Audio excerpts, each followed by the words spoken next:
வணக்கம். இன்று நாம் பார்க்க போவது தும்பை. தும்பை செடியை பார்க்காதவர்கள் யாரும் இருக்க முடியாது. இந்த தும்பையுடைய தாவரவியல் பெயர் என்னன்னு பார்த்தோம்னா லியூக்கஸ் அஸ்பெரா. இது எந்த குடும்பத்தை சேர்ந்ததுன்னா லாமியேசி வகை குடும்பத்தை சார்ந்த ஒரு தாவரம். இந்த தாவரம் பல்வேறு விதமான பண்டிகை காலங்களில் இந்த பூக்களை விநாயகருக்கு படையலாகவும் கோயில்களில் சிவனுக்கு படையலாகவும் இந்த பூக்களை வைப்பாங்க. மிக சிறிய பூ, வெண்மை நிறம் உடைய ஒரு பூ. இந்த லூக்கஸ் அஸ்பெரா என்று சொல்லக்கூடிய தும்பைப்பூ பல்வேறு விதப்பட்ட மருத்துவ குணங்களை உள்ளடக்கிய ஒரு தாவரம். இந்த தாவரம் உடல் உபாதைகளில் பல்வேறுபட்ட நோய்களை குணப்படுத்தக்கூடியது. உதாரணமாக இந்த தும்பைப்பூவை சாறை எடுத்து தேன் கலந்து சாப்பிட்டோம் என்றால் சைனஸ் என்கின்ற சுவாச கோளாறு பிரச்சனை சரி செய்யப்படும். இந்த தும்பைப்பூவினுடைய இலைகளை அரைத்து வலி உள்ள அல்லது வீக்கமுள்ள இடங்களில் நாம் பற்று போட்டோம் என்றால் அதனுடைய வலி வீக்கம் குறையும், நீர்க்கட்டு குணமாகும். இந்த தும்பைப்பூவின் சாறு உடலுக்கு துத்தநாகம் மற்றும் காப்பர் சத்துக்களை அதிகமாக கொடுப்பதனால இந்த தும்பைப்பூ சாறை நாம் பல்வேறு விதப்பட்ட விஷக்கடிகளுக்கு மருந்தாக பயன்படும். பாம்பு கடிச்சிட்டுனா பார்த்திங்கன்னா பதட்டத்திலே மயக்கம் போட்டு விழுந்துருவாங்க. இப்போ பாம்பு கடித்தவங்க பதட்டத்திலே மயக்கம் போட்டு விழுந்தவங்கள ஃபஸ்ட்டு மயக்கத்திலிருந்து தெளிய வைப்பதற்கு இந்த தும்பைப்பூ இலை சாறை மூக்கில் 3 சொட்டு விட்டோம் என்றால் மயக்கம் தெளிந்து திடீர்னு எழுந்துச்சிருவாங்க. பதட்டத்திலே மயக்கம் அடைஞ்சிருவாங்க. பிறகு அவங்களுக்கு பார்த்திங்கன்னா முதலுதவிகளை நாம் செய்யலாம். அது மாதிரி பார்த்திங்கன்னா தும்பைப்பூவை குழந்தைகளுக்கு மூக்கில் ரொம்ப சளிக்கட்டு இருக்கும். இப்போ அவங்களுக்கு பார்த்திங்கன்னா இந்த அலோபதி மருத்துவத்தில் பார்த்திங்கன்னா இன்ஹேலர் யூஸ் பண்ணுறாங்க. ஆனால் இந்த குழந்தைகளுக்கு உடனடியாக அவங்களுக்கு எனக்கு சளி அடைச்சிருக்கு அப்படின்னு இந்த குழந்தைகள் சொல்ல முடியாது.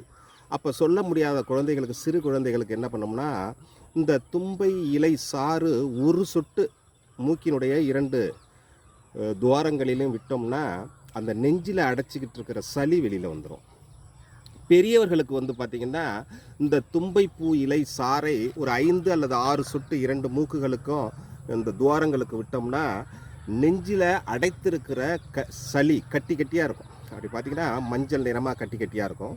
இந்த சளியானது வாய் வழியாக சரியாயிடும். ரெண்டாவது பார்த்திங்கன்னா இந்த தும்பைப்பூ அரைத்து அதில் தேன் கலந்து கொஞ்சம் பால் கலந்து, காய்ச்சிய பாலுடன் தேன் கலந்து இரவில் பருகினாங்கன்னா இந்த தும்பைப்பூவில் இருக்கின்ற அல்கலாய்ட்ஸ்னு சொல்லக்கூடிய வேதிப்பொருள் இரவு நேரங்களில் நுரையீரலில் ஏற்படுகிற சளி அடைப்பை சரி செய்து விடியல் காலையில் தன்னுடைய மோஷன் சொல்கிறோம், பாத்ரூம் போகும்போது அந்த சளியானது மோஷனோட சேர்ந்து வெளியில் வர்றதுனால நாள்பட்ட சளி குணமாகும். அது மட்டுமின்றி இந்த தும்பைப்பூவினுடைய சாறு நம்மளுக்கு பார்த்திங்கன்னா பல் பூச்சி, ஓரல் கேவிட்டி பிரச்சனைகளை சரி செய்யக்கூடியது. அது மட்டுமின்றி இந்த தும்பைப்பூவில் மருத்துவ குணம் வாய்ந்த அனைத்து பகுதியுமே, பூ, இலை மற்றும் தண்டு, வேர், இவை அனைத்துமே மருத்துவ குணம் வாய்ந்தது தான். இப்போ இந்த தும்பைப்பூவினுடைய எங்கே நீங்கள் அதிகமாக பார்த்துருப்பீங்க அப்படின்னு பார்த்திங்கன்னா பொங்கலில் நாட்களில், பண்டிகை நாட்களில் விநாயகருக்கு படையலாக வைப்பாங்க.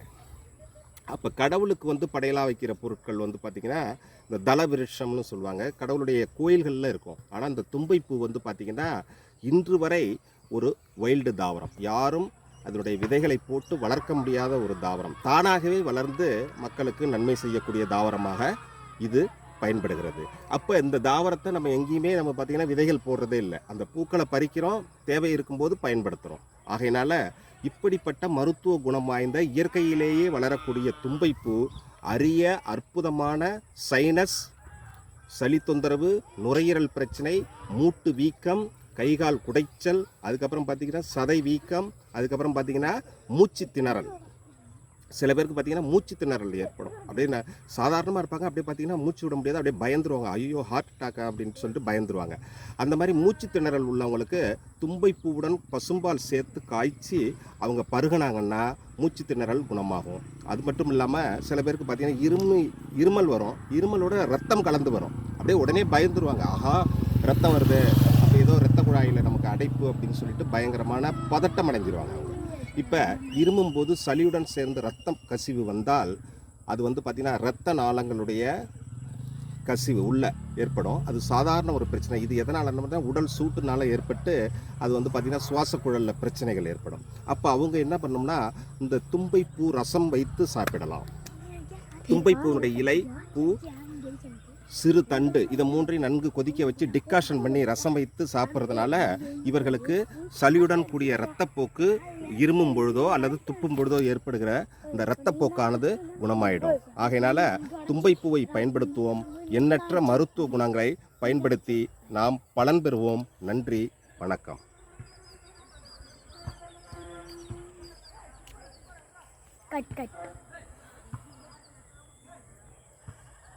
கட்டாக மாட்டேங்குதுப்பா.